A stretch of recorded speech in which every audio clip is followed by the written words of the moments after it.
yaitu untuk mewujudkan misi sekolah menuju sekolah ramah anak, sekolah sehat dan ramah lingkungan.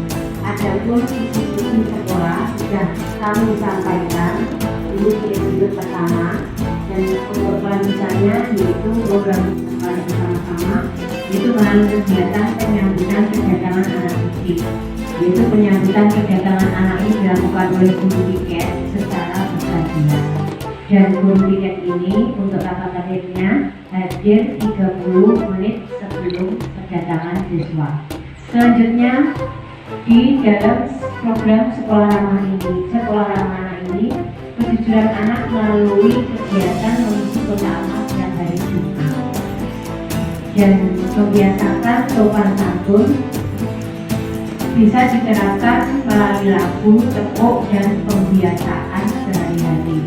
Ini sudah kita terapkan dalam kesehariannya, yaitu kata maaf, tolong, terima kasih dan permisi. 4 kata yang teramat penting ini sebaiknya kita lakukan sejak usia ini. Teman-teman yang berbahagia pada hari ini, untuk selanjutnya sekolah ramah anak ini juga termasuk dalam mengenalkan kita, yaitu tentang stop bullying ke anak didik. Kita sudah memasang banner ya, stop bullying ini terima pemasangan banner. Ini ada di luar dan ada di dalam. Kemudian menerapkan sikap saling menyayangi dan menjaga kerukunan antar teman. Dan melalui lagu stop bullying. Nah, ini supaya kita untuk mengisi siang hari ini biar tidak panas suasananya, katanya kita nyanyi bareng-bareng ya untuk stop bullying. Di sini teman, di sana teman, di mana-mana adalah teman, tak ada lawan, semuanya saling menyayang, tidak ejek-ejekan, tidak pukul-pukulan, saling tolong dan sayang sama teman, tidak ejek-ejekan, tidak pukul-pukulan, saling tolong dan sayang sama teman. Terima kasih, mungkin itulah penyemangat kita di siang hari ini. Kan di dalam dunia itu ada beberapa perbedaan. Saya tanyakan yaitu tentang pertumbuhan sosial. Pertumbuhan sosial itu contohnya seperti apa, dan misalkan itu dilakukan oleh anak didik, bagaimana cara mengatasinya? Terima kasih. Terima kasih kepada Bu untuk pertanyaannya. Kita tadi sudah membicarakan tentang stop bullying. Sebenarnya stop bullying itu ada 5 ya, ada 5. Satu itu bullying verbal, kedua bullying fisik, pertama fisik, kemudian verbal, terus sosial, kemudian dunia maya, dan ada yang satunya disabilitas. Ini untuk yang boleh tanyakan mungkin stop bullying yang kedua, yaitu bullying verbal. Bullying verbal ini itu suatu tindakan anak suatu tindakan anak yang diwujudkan dalam kata-kata yang tujuannya itu menyakitkan, mengejek teman, mengolok-olok dan lain sebagainya. Seperti itu verbal gitu ya. Kemudian untuk contohnya mengolok-olok teman ya, mungkin karena temannya tidak suka atau menjuluki, si bocah, si kurus, si gendut, si rambut keriting, itu saya nggak boleh ya seperti itu. Itu namanya bullying verbal. Untuk mencegahnya, cara mencegahnya kepada anak didik kita mengadakan pendekatan secara langsung kepada anak didik kita untuk tidak melakukan hal seperti itu. Kemudian dari sejak dini ya, karena itu nanti kalau tidak secara langsung dinasihati itu nanti akan terus menerus, baik di sekolah kemudian menjalar ke rumah dan ke lingkungan sekitar. Selain itu, untuk teman yang lain itu kalau bisa sebaiknya tidak ikut-ikutan mengolok-olok teman. Jadi kita yang menyuruhnya ke sopan santun dan etika berteman. Itu mungkin duanya bisa diterima. Misalnya ada anak sekolah dan orang tuanya ikut campur ilok-ilok berdekat. Dan itu apakah itu dinamakan bullying? Terus bagaimana cara mengatasinya? Terima kasih Bu Om. Seperti yang saya sampaikan tadi, bullying Itu berarti yang disampaikan Bu Oom tadi termasuk bullying yang ketiga, bullying sosial, karena di sini ya kita sehari-harinya bertemu berkumpul dengan wali murid, dan wali murid itu kan tidak sama karakternya. Mungkin dari wali murid itu masih punya putra satu, jadi masih sayang-sayangnya, masih pengen anaknya yang diistimewakan. Jadi disenggol rumahnya sedikit aja, orang tuanya ikut-ikutan marah, ikut-ikutan apa itu zero istilahnya, kalau bahasa Jawanya zero. Nah itu ada Bu, kita sebagai guru sebaiknya yang kita lakukan pertama itu kita mengundang wali murid tersebut untuk mengadakan pendekatan secara langsung atau secara klasikal itu mengadakan kegiatan parenting dengan materi sosialisasi stop bullying. Nah, itu dari materi sosialisasi stop bullying tadi mungkin ada yang mengena kepada wali murid, mungkin ada yang juga tidak paham dengan tertentu itu.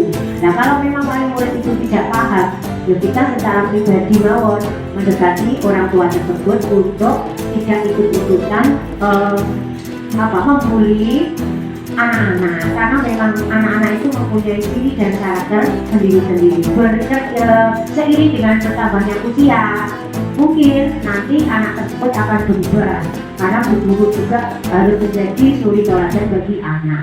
Setiap hari kita harus selalu memberikan pengetahuan tentang bullying kepada anak. Mungkin seperti itu ya yang diberikan kepada saya. Ini masih tentang bullying ya, ada itu ya. Ini yang keempat, ini katanya saya yang ketiga tadi, ini tentang perundungan dunia maya. Dan itu yang dikatakan dalam bullying kan orang dan waktu cabut ya, biasanya kalau itu biasanya kan orang tua ada yang bermusuhan. Ya, bermusuhan itu kadang karena ada media sosial, istilahnya ada status itu bullying. Nah, orang tua itu tadi membalasnya dengan membuka status. Nah, dia itu statusnya sepertinya nggak sepantasnya lah disampaikan di status itu, karena di status itu kan semuanya bisa membaca ya kan. Kita untuk menyikapi itu bagaimana? Dari dulu misalnya saya, bukan statusnya orang murid itu. Terus saya harus bagaimana? Apa langsung saya beri pengertian untuk apa nanti kita akan bersama-sama dengan dulu gitu. Karena walaupun kita mayoritas masih mama-mama muda ya, biasanya banyak emosinya. Terima kasih buat yang diberikan kepada saya. Terima kasih Bu Dini, ini pertanyaan yang sangat bagus sekali. Kalau Bu yang tadi tentang bullying verbal, tentang bullying sosial, nah kali ini Bu Dini bertanya tentang bullying dunia maya. Nah ini karena memang untuk pembelajaran stop bullying sangat menarik sekali bagi kita. Jadi pertanyaannya tentang seputar bullying.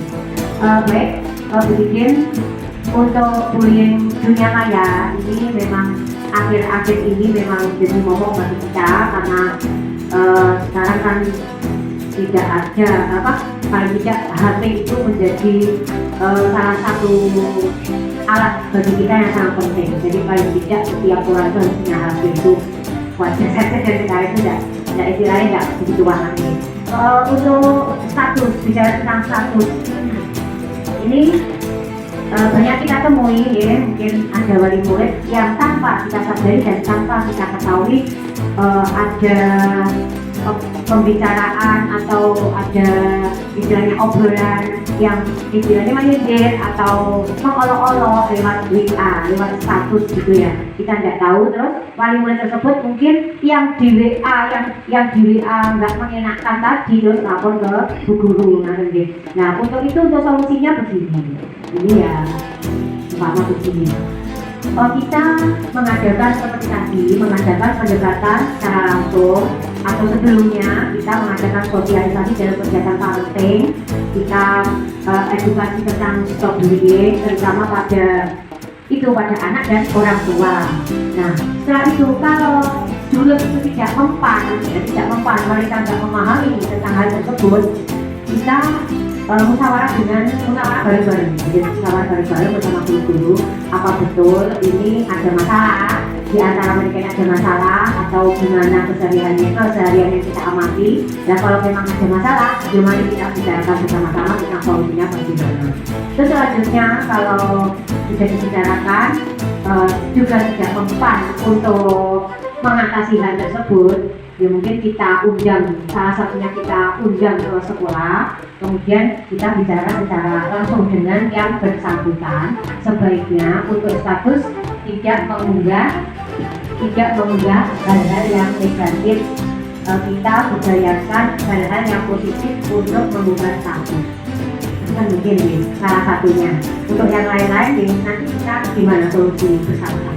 Pak, sekolah dan tadi ada dua program sekolah, yaitu sekolah ramah anak dan sekolah sehat yang sudah disampaikan.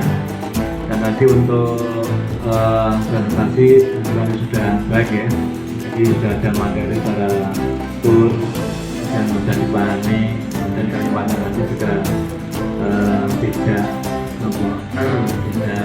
terlalu luas, nantinya mudah dipahami, dan interaksi antara audien ini juga baik ya, karena tadi ada yang menanggapi, ada yang bertanya, kemudian ditanggapi oleh presenter, kira-kira sudah baik. Kemudian tadi untuk pertanyaan saya kira juga sudah disampaikan, mungkin terkait dengan bullying tadi definisi, kemudian bagaimana cara mengatasi, saya kira sudah disampaikan. Tapi hal yang paling penting bahwa bullying itu terjadi ketika tidak ada perhatian dari guru, kepala sekolah maupun stakeholder yang lain. Mungkin ada penjaga sekolah, ada mungkin tenaga dan sebagainya. Itu kalau kita amati itu terjadinya bullying itu di luar jam pembelajaran. Ketika di dalam jam pelajaran itu ada yang mengawasi, yaitu guru, mungkin terkait dengan kegiatan yang ada di kelas itu mungkin kecil terjadinya bullying. Tapi kalau sudah di luar jam pelajaran, waktu istirahat misalnya, itu mungkin terjadinya itu. Oleh karena itu salah satu hal untuk menghindari bullying itu, ini guru tidak ada waktu untuk istirahat. Artinya tidak istirahat itu tetap harus ada perhatian oleh guru walaupun saatnya istirahat. Ya, karena kalau kita amati terjadinya itu ketika tidak ada perhatian guru, tidak ada guru yang memperhatikan. Mungkin kalau di TK